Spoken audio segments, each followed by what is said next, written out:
কিরে ভাই তোর সারা এলাকা খুঁজলাম পাইলাম না। আরে যে ফোন দিতেছি তোর নাম্বার খালি ব্যস্ত ব্যস্ত ঘটনা কি তোর? এলাকার কোনো হুঁজ খবর লাস তুই? ভাই আশিকে ফোন দিছিল। এই গান জড়ি লোকের মানুষের চলাফেরা করে, তুই আমার দেওয়াস না? আমি কোনো সময় বাজে বাজে মানুষের লগে চলাফেরা করি?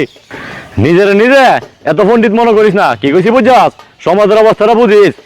সঙ্গ দোষে কিন্তু লোভ আসে, এই কথাটা মাথার মধ্যে রাখবি। হ্যাঁ আজে বাজে ফোলামান তলা চলাফেরা করে, এই যে আমি কইছি এইসব ফোলামান তলা চলাফেরা করিস না। এরপর তুই লোকগুলা লগে চলাফেরা করস। একবার যদি জীবনে লাল কালি দাগ লাগিয়ে থাকে জীবনে মুস্তার বে তুই আলমগীর বেয়াদব। ভাই ভালো আছেন ভাই?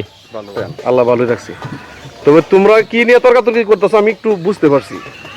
আমি এই জিনিসটা হ্যাঁ তোমার এর আগে ইঙ্গিত দিছিলাম যে তোমার ছোট ভাই যে চলাফেরা করে তুমি একটু তার দিকে নজর রাখো। তোমার ভাই তো আমি জানি যে এই পর্যন্ত বিড়ি কি জিনিস সে দেখছে না, কিন্তু চলে তো পকেটটা গাঞ্জুটিরার সাথে, জিয়া জিয়া মাদক যারা সেবন করে তাদের সাথে। তো যাক, তুমি যে তোমার ভাইয়ের এই জিনিসটা ধরতে পারছো এর জন্য ধন্যবাদ।